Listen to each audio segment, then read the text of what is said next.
Big Tamil பார்வையாளர்களுக்கு வணக்கம். இன்றைய நம் நேர்காணலில் நாம் பார்க்க இருக்கும் சிறப்பு விருந்தினர் மருத்துவர் காந்தராஜ் அவர்கள்.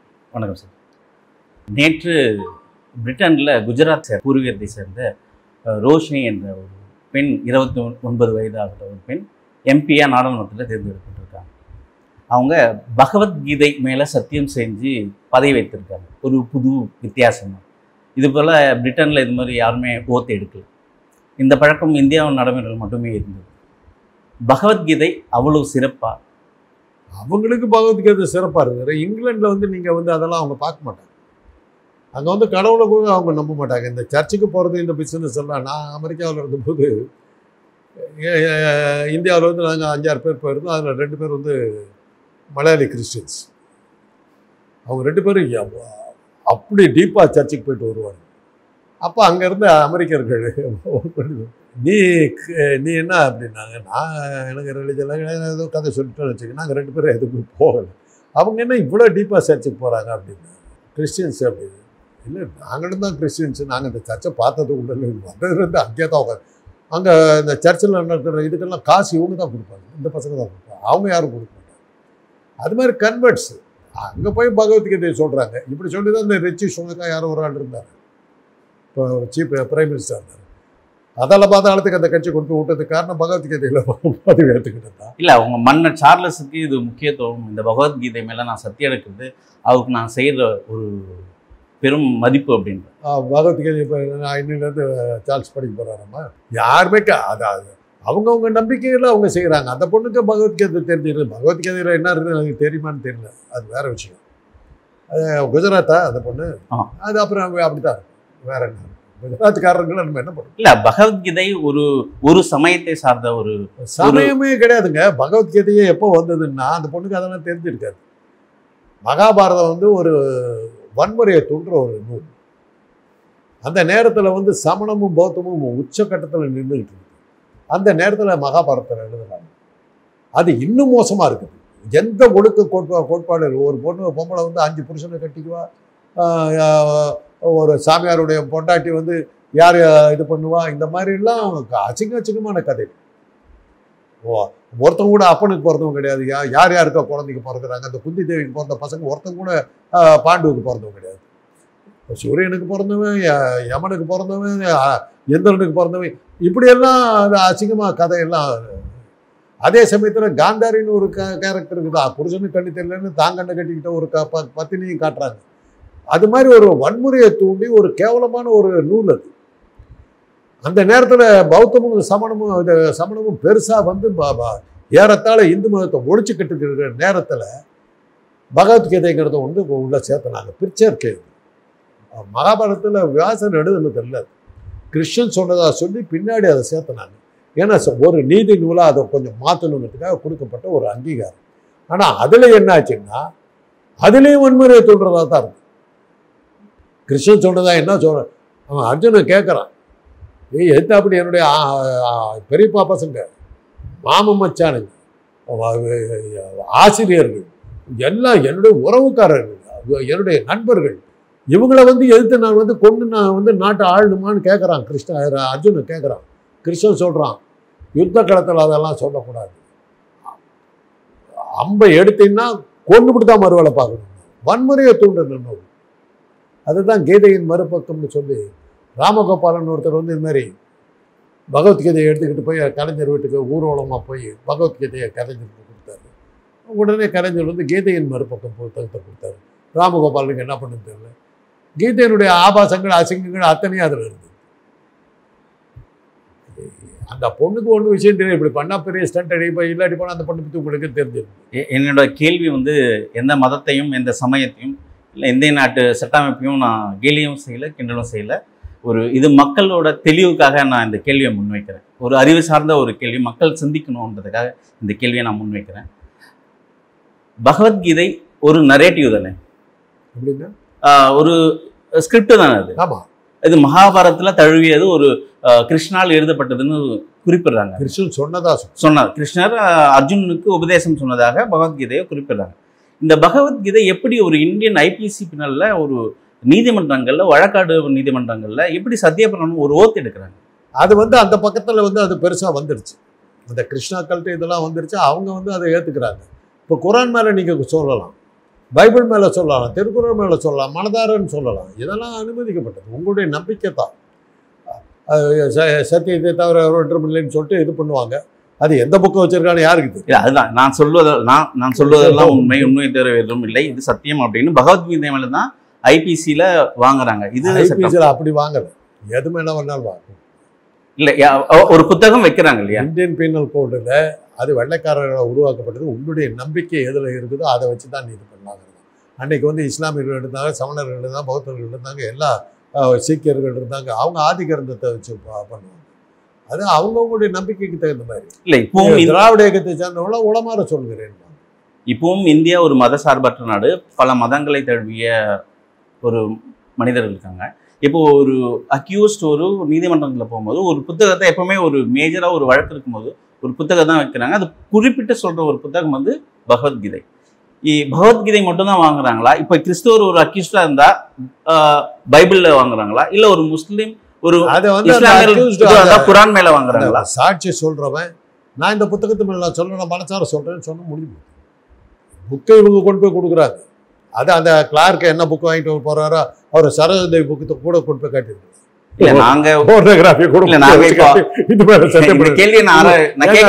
இப்போ நீங்களும் நானும் போய் நிற்கிறோம், என்ன புக்கு கொடுத்தாலும் தெரியும். சத்தியம், சத்தியத்தை தவிர வேற ஒன்றும் whole truth, nothing but truth.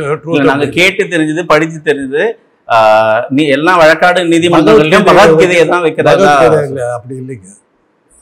இந்திய சட்ட புத்தகத்தை வச்சு தான் கொடுக்கணும், அதுதான் கொடுக்கணும். உங்களுடைய மத நம்பிக்கை இருந்ததுன்னா மத நம்பிக்கை. அம்பேத்கர் எழுதிய சட்ட புத்தகத்தை பகவத்கீதைங்கிறது இப்போ நீங்கள் யாரோ புதுசாக விடுற கதை. பகவத்கீதை எத்தனை கோர்ட்டில் கட்டிருக்கு, நல்லா போயிருக்கு. அந்த கோர்ட்டு சாட்சி சொல்லிடுறேன், சாட்சி சொல்கிறேன்னாக்கா எனக்காக போகுது. இந்த விபச்சார வழக்கிலாம் பிடிச்சிக்கிட்டு வந்தாக்கா சாட்சி சொல்லணும். நீங்கள் இத்தனை மணிக்கு பிடிச்சிக்கிட்டு வந்து இது பண்ணாங்க அப்படிங்கிறது தான் சாட்சி சொல்லணும். பல சமயங்களில் வந்து அந்த விவாகரத்து கேஸில் வந்து என் கணவன் ஆண்மை இழந்தவர் அப்படின்னு சொல்லி வந்ததுன்னா அந்த டைமில் எங்களை கூப்பிடுவாங்க, அவர் ஆண்மை இழந்தவர் தானே. அப்போ நாங்கள் சாட்சி சொல்லும்போது இது பண்ணுவாங்க. நாங்களாம் what I say is truth, only truth and nothing but truth, அவ்வளோதான் முடிஞ்சிச்சு. சத்தியம் மட்டும்தான் சீரியல்லையும் சினிமாவிலையும் தான் கட்டுவாங்க, அசல் வாழ்க்கைக்காக ஒன்று கிடையாது. இப்படி yes sir I'm sir telling the ட்ரூத்னா முடிஞ்சு போச்சு.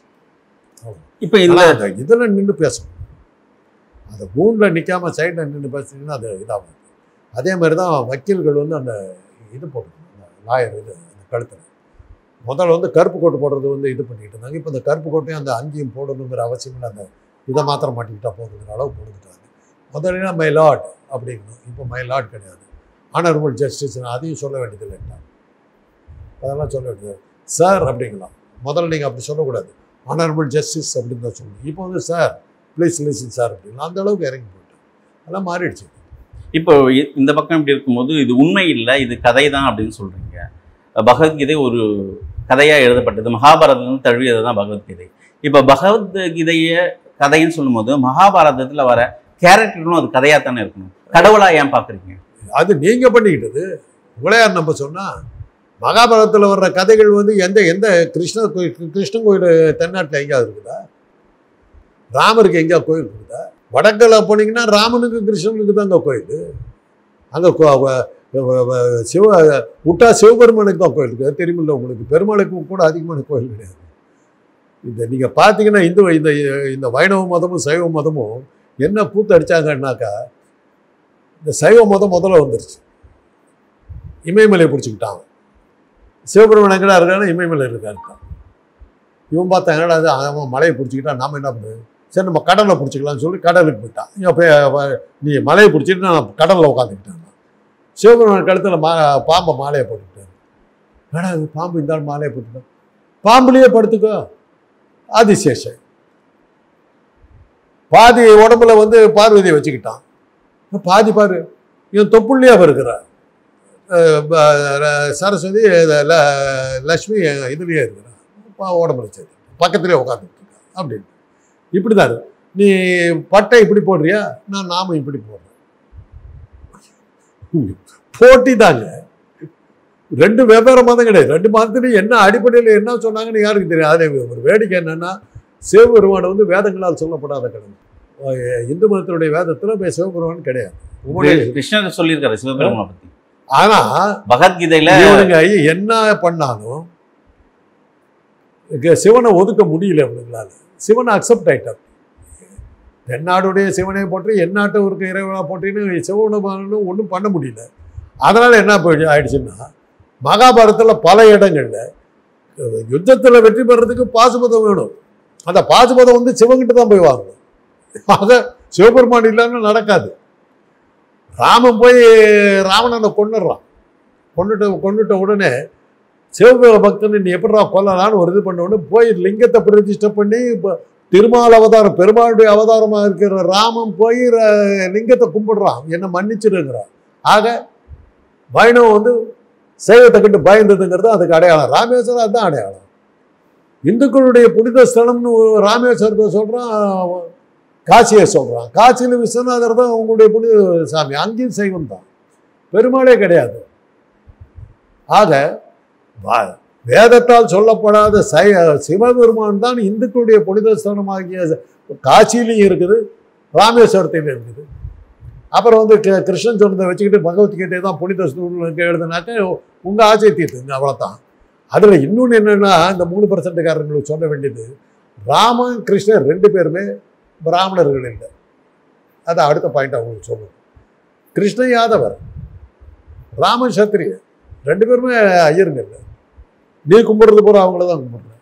ஆக பிராமணர் அல்லாதவர்களை வந்து கடவுளாக பிராமணர்கள் ஏற்றுக்க வேண்டிய அந்த கட்டாயத்துக்கு ஆளானதுல திராவிட கொள்கைகள் வெற்றி அடைஞ்சு. யாரோட ஐடியாலஜி இப்போ இந்த சிவபெருமான் தமிழர்களுக்கான ஒரு கடவுளாக பார்க்குறாங்களா, இல்லை ஆரிய வழி? ஆரியர்களுக்கு இந்த சிவனுக்கு சம்மந்தம் இல்லை. இங்கே வந்ததுக்கு பிறகு மாற்ற முடியலை, ஏற்றுக்கொள்ள வேண்டியதாக போயிடுச்சு. தமிழர் கடவுள் முருகர்ன்றாங்க. அப்போ முருகருக்கு அதுதாங்க என்ன பண்ணாங்கன்னா, நீங்கள் பார்த்தீங்கன்னா சித்திரை திருவிழாவை, அது என்னது சித்திரை பெருவிழா மதுரையில் நடக்கிறது. சித்திரை திருவிழாவில் என்ன ஒன்றா கண்ணழகர் புறப்பட்டு அழகர் கோயிலேருந்து வருவார், மீனாட்சி கல்யாணத்துக்கு வருவார். வைகை கிட்ட வந்த உடனே மீனாட்சி கல்யாணம் ஏற்கனவே முடிஞ்சிருச்சுன்னுவாங்க. அந்த பெருமாள் அப்படியே வைகையிலேருந்து மதுரைக்குள்ளார போகாமல் அப்படியே போயிடுவார். என்ன அர்த்தம் தெரியுமா? மதுரை வந்து சைவ தலம், பெருமாள் உள்ளே வரக்கூடாது. அதுக்கு ஒரு கதையை சொன்னாங்க. அந்த மாளுக்கு ஏற்கனவே உள்ளே கொண்டு வராதாங்க, கொண்டு வர முடியல, நிறுத்திவிட்டாங்க. பெருமாளை உள்ளே விடாமல் தடுக்கிறதுக்கு வந்த திருவிழாங்க அது. அங்கேருந்து அந்த பெருமாள் எங்கே போகிறார் தெரியுமா? துணுக்க நாச்சியாருங்கிற ஒரு வீட்டுக்கு போகிறார். துணுக்க நாச்சியாருங்கிற வந்து ஒரு முஸ்லீம், அவங்க வீட்டுக்கு தான் போகிறார். அதை சொல்ல மாட்டாங்க. வைகை ஆற்றில் கள்ளழகர் இறங்கினா பச்சை ஆடை உடுத்தி பட்டு உடுத்தி கள்ளழகர் இறங்கினார்களும் பேப்பர்லாம் வந்துடும். அதுக்கப்புறம் எங்கே போனார், துணுக்க நாச்சியார் வீட்டுக்கு போனாருங்கிறத எழுத மாட்டார். ஏன்னா திருமண நாயகன் தான் அந்த விழாவை கொண்டு வந்தவன். அவன் கடைசியாக ஒரு முஸ்லீம்களை கல்யாணம் பண்ணிட்டான். அவளை கல்யாணம் பண்ணிட்டு அவனையும் விட்டுட்டு ஒரு கிறிஸ்தவச்சியை கல்யாணம் பண்ணிட்டான். அந்த கிறிஸ்தவச்சி வீட்டுக்கு போயிட்டு திரும்பி வரும்போது தான் வழியில் அவனுக்கு பொண்ணு போடுறாங்க. இந்து மதத்துக்கு எல்லா துரோகம் பண்ணிவிட்டான்னு தான் பொண்ணு போடுறாங்க. அதான் நடக்கும். இதெல்லாம் வெளியில் வராது. இதெல்லாம் இந்த மாதிரி இப்போ வேலையை ஆளுங்க படிச்சு சொன்னா தான் அதெல்லாம் நடக்கும். ஆக இங்கே இருந்தது சிவபெருமான் தான், இங்கே இருந்தது முருகன் தான். பௌத்த இது சங்க இலக்கியங்கள் போகாமல் சமண பௌத்த இலக்கியங்களுங்க 7ஆம் நூற்றாண்டு தான் உங்களுக்கு பக்தி இலக்கியமே வருது. பெரிய புராணம் இதெல்லாம் 7ஆம் நூற்றாண்டு, 12 முறையெல்லாம் 7ஆம் நூற்றாண்டு. அப்பர் சுந்தர மாணிக்கவாசகர் திருஞான சம்பந்தர் எல்லாமே 7ஆம் நூற்றாண்டு சேர்ந்தது. சங்க இலக்கியங்கள்லாம் களப்பிரர்கள் காலத்திலே வந்துருச்சு. களப்பிரர்கள் அவங்களுடைய வரலாற்றையே அழித்து ஒழிச்சானுங்க. ஏன்னா களப்பிரர்கள் காலத்தில் தான் சமண பௌத்த இலக்கியங்கள், சமண மதம் இது இங்கே தாழ்த்து ஓங்கிக்கிட்டு இருந்த நேரம் அவங்களுடைய வரலாறையே இல்லாமல் அழிச்சானுங்க. எப்படி அழிச்சானா, திருஞான சம்பந்தம் மாதிரி ஆட்கள் தமிழில் இருந்த ஓலைச்சுவடிகள் எல்லாம் நெருப்புல போட்டு கொடுத்து அனல்வாதம் புனல்வாதம்னு சொல்லி தமிழ் ஓலைச்சுவடிகளும் அழித்து ஒழிச்சு கட்டினாங்க. திருஞான சம்பந்தத்தால் தானே நம்முடைய தமிழ் வரலாறு பல விஷயங்கள் மறைஞ்சு போச்சு. இருந்தாலும் நின்றுடுச்சு. இன்னைக்கு அவ்வளோ தூரத்துக்கு ராமனையும் கிருஷ்ணனையும் கொடுத்தாலும் பேர் வச்சுக்கிறோம், ராமகிருஷ்ணன், கிருஷ்ணகோபாலன், இது எல்லாம் பேரெல்லாம் வச்சுக்கிறோம். ஆனால் எத்தனை பேர்த்துக்கு உங்களுடைய குலதெய்வம் யாருன்னு கேட்டாங்க யாரையோ சொல்கிறீங்க, ஏன் குலதெய்வம் யாருன்னு கேட்டால் யாரையோ சொல்கிறீங்க. யாராவது வந்து ராம எனக்கு குலதெய்வம்னு சொல்கிறாங்களா, இல்லை கிருஷ்ணன் எனக்கு குலதெய்வம்னு சொல்கிறாங்களா? சொல்லுங்க பார்க்கலாம். இந்திய மலைக்கு கீழே யாருக்குமே கிடையாதுங்க. பேர் வேணா வச்சுக்கோங்க, ராமராவோ, என் டி ராமராவோ, நாகேஸ்வரம் அப்படிலாம் பேர் வச்சுக்கோங்க. சாமி எதுனான்னு கேட்டாங்க, துர்கா தேவிக்கு துர்கா தேவி. பெண் கடவுள்களே இந்து மதத்தில் கிடையாது. எல்லா மதத்துக்கும் ஒரு புனித புத்தகம்னு ஒரு ஏற்றி வைக்காங்க. எல்லாமே நெரேட்டிவ் ஸ்கிரிப்டட். பைபிளாக இருக்கட்டும், குரானாக இருக்கட்டும், பகவத்கீதையாக இருக்கட்டும், இல்லை புத்திசம் சம்மந்தம். இதை மக்கள் எந்த வழியில் படிக்கணும், அவங்க எப்படி இதை எடுத்துக்கணும்? வருகின்ற தலைமுறை இதை ஒரு கதையாக பார்ப்பாங்களா, இல்லை ஒரு சரித்திரமாக பார்ப்பாங்க? தெரியாது. ஏன் இதெல்லாம் படிச்சுக்கிட்டு இருக்கிறீங்க? இப்போ பாடப்புத்தகத்திலேயே உள்ள நுழைக்கிறாங்களா? மகாபாரதம், ராமாயணம் கண்டிப்பாக கல்வி பாடப்புத்தகங்களில் வரணும் அப்படின்னு குறிப்பிடுறாங்க. திணிச்சு எல்லாம் நீங்கள் ஒரு விஷயத்தை கற்றுக்க வைக்க முடியாதுங்க. இப்போ எத்தனை கிறிஸ்தவனுக்கு வந்து பைபிள் ஆச்சாரம் பசகாம் தெரியும் சொல்லுங்க பார்க்கலாம். எத்தனை முஸ்லீம் வந்து குரான் அப்படியே ஒப்பிச்சிருவான் சொல்லுங்க பார்க்கலாம். எத்தனை பேர் இந்த மோடியை போய் கேளுங்க.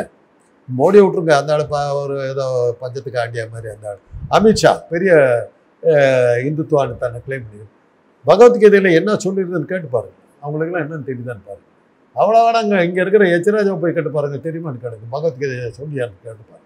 சொல்ல மாட்டாங்க, தெரியாது. ஏன்னா அதை எழுதுன வந்து ஒரு யாதவ். இவங்க படிக்க மாட்டாங்க. அவங்க உபநிஷத்தை தான் படிப்பாங்க, பகவத்கீதை படிப்பாங்க. அவங்க ரிக்வேதத்துடைய மூலம் யாருக்குங்க தெரியும்? ரிக்வேதம் என்ன மொழியில் எழுதியிருக்குன்னு தெரியுமா? தெரியுமா உங்களுக்கு? ரிக்வேதம் எழுதப்படவில்லை, ஓதப்படவில்லை. என்ன மொழியில் ஓதப்படுது? சமஸ்கிருதம், தமிழ். வேத மொழின்னு ஒன்று இருக்கு. அதுக்கும் வேத மொழின்னா நாங்கள் எங்களுக்கு தெரிஞ்சு சமஸ்கிருதம் அல்ல. சமஸ்கிருதத்துக்கும் வேதத்துக்கு எந்த தொடர்பும் கிடையாது. வேத மொழி வேற. பாருங்க, எடுத்து பாருங்க. சமஸ்கிருதம் படிச்ச வந்து ரிக்வேதத்தை பதில் சொல்ல முடியாது. அதுல இருக்கிற விஷயங்கள் எல்லாம் உபநிஷத்துக்கள்ல எழுதினாங்க. அந்த உபநிஷத்துக்களும் வந்து வேத மொழியில எழுதினாங்க. அதுவும் சமஸ்கிருதம் இல்லை. சமஸ்கிருதம் வந்து ரொம்ப காலத்துக்கு பிறகு வந்து, ரொம்ப காலத்துக்கு பிறகு. அது எந்த வழக்க பேச்சு மொழியும் இல்லை, எந்த மொழியும் இல்லை. அதை எப்படியும் அந்த பிராமணர்கள் அதை கை வச்சுக்கிட்டு காப்பாற்றிட்டு இருக்காங்க. எழுத்துக்கள் அதனுடைய எழுத்துக்கள் இல்லை, தேவநாகரி எழுத்துக்கள். வேதங்கள் எழுதப்படலை, ஓதப்பட்டன. இன்னைக்கு ஒன்றும் எழுத்து வடிவம் கிடையாது. பௌத்த மதம் இருக்கும்போது எந்த மொழியை பின்பற்றினாங்க? அவங்க சுவாகிலி அப்படிங்கிற மொழி, சுவாகிலிங்கிற மொழியில் எழுதுனாங்க. அசோகருடைய கல்வெட்டுகளும் சுவாகிலி மொழி. எப்படி சார் பௌத்த மதம் இந்தியாவில் அழகிய பிளான் பண்ணி ஒழிச்சாங்க, பிளான் பண்ணி ஒழிச்சாங்க. அசோகன் வந்து இவங்களை காலி பண்ணிட்டான். அசோகன் காலத்தில் இந்து மதம் காலி ஆயிடுச்சு. எங்கே பார்த்தாலும் பௌத்த மதம் வந்துருச்சு. அதுக்கு பிறகு திட்டம் போட்டு பௌத்த மதத்தை வெளியே தோர்த்துனாங்க. கடைசியில் என்னாச்சு? இவ்வளோ பெரிய இந்து மதம்ன்றது வந்து வட இந்தியாவில் ஒரு குறிப்பிட்ட பகுதிக்குள்ளார இருக்குத ஒழிய, இப்போ உங்களையும் என்னை வந்து இந்து மதம் சொன்னால் என்னங்க அர்த்தம்? நமக்கு அதுக்கு என்ன சம்பந்தம்? இப்போ தமிழர்கள் இந்து கிடையாது. நான் இந்து இல்லை. வெள்ளைக்காரன் என்ன பண்ணிட்டான்? சமணர்களும் பௌத்தர்களும் கிறிஸ்தவர்களும் சீக்கியர்களும் அல்லாத மற்ற அனைவருமே இந்தியாவில் இருக்கிற ஒரு மதத்தை சேர்ந்தவர்கள் சொல்லி 18th century 200 வருஷத்துக்கு முன்னாடி தாங்க அதுக்கு இந்துங்கிற பேரை கொடுக்குறான். வேதங்களில் எடுத்து இந்து மதம்னு எங்கேயாவது இருக்குதான்னு காட்டுங்க பார்க்கலாம். காதை எடுத்துக்கிறேன். கேட்குறானுங்களே, திராவிடம்னு எங்கேயா இருக்குதான்னு, இந்துன்னு எங்கேயா இருக்குதான்னு காட்ட சொல்லுங்களேன் வேதங்கள். இவங்க சொல்கிற எதுலையா ஒரு இடத்துல இந்துன்னு இருக்குதான்னு கேளுங்க. இந்தியாவில் பயன்படுத்தப்படுகின்ற மதம்னு சொல்லி வெள்ளக்காரனால் கொடுக்கப்பட்ட பெயர் இந்து மதம். அதில் நம்மளையெல்லாம் சேர்த்துக்கிட்டாங்க. அப்படிதான் நம்மளை இந்து ஆகும். அதனால தான் நம்ம வந்து வர்ணாசிரம தர்மத்தை நம்ம ஏற்றுக்கிறது. பாபா சாஹேப் அம்பேத்கரே ஹிந்து தான் அப்படின்னு சொல்றாங்க.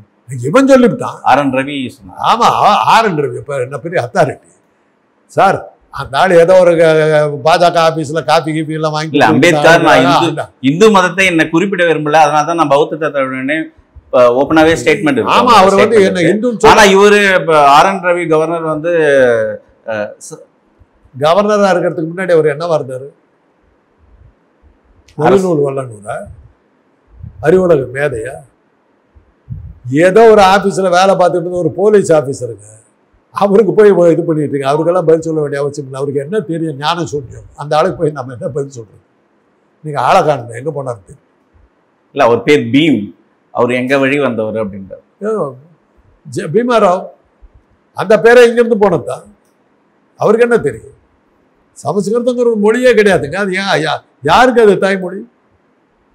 எந்த மாநிலத்தில் அது பேசப்படுது? எந்த மாநிலத்தினுடைய மொழி அது?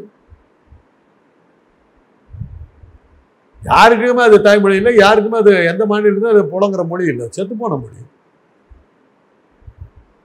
அந்த பணத்தை வச்சுக்கிட்டு தான் நம்ம அடிக்கிறாங்க. தமிழ் அடிக்கிறதுக்கு எவ்வளோ ட்ரை பண்ணாங்க, நடக்கலையே. வரலாறுகள் அப்படி கொஞ்சம் கொஞ்சமா மறைக்கப்பட்டுட்டே வருது. அதெல்லாம் ட்ரை பண்ணாங்க. அதெல்லாம் சில விஷயங்கள்ல வந்து கல்கி போன்றவர்கள்லாம் நம்ம பாராட்டியாங்க. அவர் மாத்திரம் வந்து அந்த 3 நாவல்கள் பார்த்திபன் கனவு, சிவகாமி சபதம், பொன்னியின் செல்வன், இந்த 3 எழுதாம இருந்திருந்தா தமிழர் வரலாறு தெரியாம போய். அவர் எதையோ மறைக்கிறதுக்காக எழுதினாரு, ஆனா வரலாறு அப்படி திருப்பி கொண்டு வந்துட்டாரு. தஞ்சாவூர் கோயிலை கட்டினது யாருன்னு சொல்லிட்டு இருந்தாங்க தெரியுமா உங்களுக்கு? சர்போஜி மகாராஜா கட்டினதா தான் அந்த ஐயருங்க சொல்லிட்டு இருந்தாங்க. ராஜராஜ சோழங்கிற பேரே இல்லாமல் பண்ணாங்க. அந்த கர்ப்பகிரகத்துக்குள்ளார போனீங்கன்னா, அந்த கோயிலுக்குள்ளார போனீங்கன்னாக்கா அந்த பெரிய வண்ண ஓவியங்கள் இருக்குது. அந்த வண்ண ஓவியத்து மேலே வந்து சர்போஜி மகாராஜா வந்து பெயிண்டிங்லாம் போட்டு அதை மூடிவிட்டார். அதை ஒரு வரலாற்று ஆசிரியர் இதுக்கு பின்னாடி ஏதோ இருக்கணும்னு சொல்லிட்டு சுரண்டி பார்த்தாக்கா ராஜராஜ சோழன் காலத்து ஓவியங்களும் அதுக்கு பின்னாடி இருந்தது. சுரண்டி எடுத்ததுக்கு பிறகு தான் ஒரிஜினல் ஓவியம். அப்படி மூடி மறைக்கப்பட்டதுங்க பல விஷயங்கள். அந்த தஞ்சாவூர் கோபுரத்தில் நீங்கள் படியேறி போனீங்கன்னா, இடது பக்கத்தில் இருக்கிற படியேறி போனீங்கன்னா, கர்ப்பகிரகத்தில் போகிறீங்கன்னா, அந்த படிக்கட்டில் பூராமே பௌத்த மத சின்னங்கள் இருக்கும். புத்தர் வந்து இது பண்ணுறது, அந்த இதெல்லாம் அந்த படிக்கட்டில் அந்த சிலைகள்லாம் இருக்குது, போய் பாருங்கள். ராஜராஜ சோழ காலத்தில் வந்து பௌத்த மதம் தலை தோங்கி இருந்தது. நாகப்பட்டினம் பூராமே சூடாமணி விவகாரம் எல்லாமே வந்து பௌத்த மதம் இருந்தது. அது அத்தனையும் மறைச்சானுங்க. அவ்வளவே மறைச்சி ராஜராஜ சோழன் ஒருத்தர் இருக்கிறதே மறைச்சாங்க. அதனால தானே நம்ம வந்து இவ்வளோ இங்கேயும் வந்து தின்னுபிட்டு, நம்ம சோதனை தின்னுபிட்டு, நம்ம ஊரில் வாழ்ந்துக்கிட்டு, நம்ம இனத்துக்கு எதிராக எவ்வளவு முடியுமோ அவ்வளவு மூடி மறைச்சாங்க. அதுக்கு பல வெள்ளக்காரர்கள் ஒன்றா இருப்பாங்க. அவங்க சிவபெருமான் வந்து தமிழுக்கு சொந்தமான ஒரு தென்னாட்டுக்கு சொந்தமானவர்.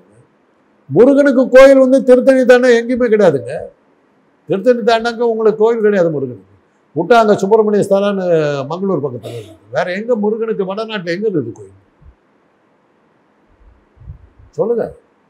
கேட்டால் நானும் இந்துன்னு போவீங்க, உங்களை அவன் சேர்த்துக்கிறேன். நீங்கள் சொல்லுவீங்க அவன் சேர்த்துக்கணும். எல்லாம் சர்டிஃபிகேட்ல எல்லாம் எழுதுறாங்க, எழுதிங்க. உங்களை அவன் சேர்த்துக்கல. எம்ஜிஆர் அதனால சொன்னார், உங்களுடைய மதம் என்னன்னு கேட்டபோது நான் திராவிட மதத்தை சேர்ந்தவன். அவருடைய இதை எடுத்து பாருங்க, சென்சஸில் அவர் கொடுத்துருக்கிறது என்ன மதம்னு, நான் திராவிட மதம்.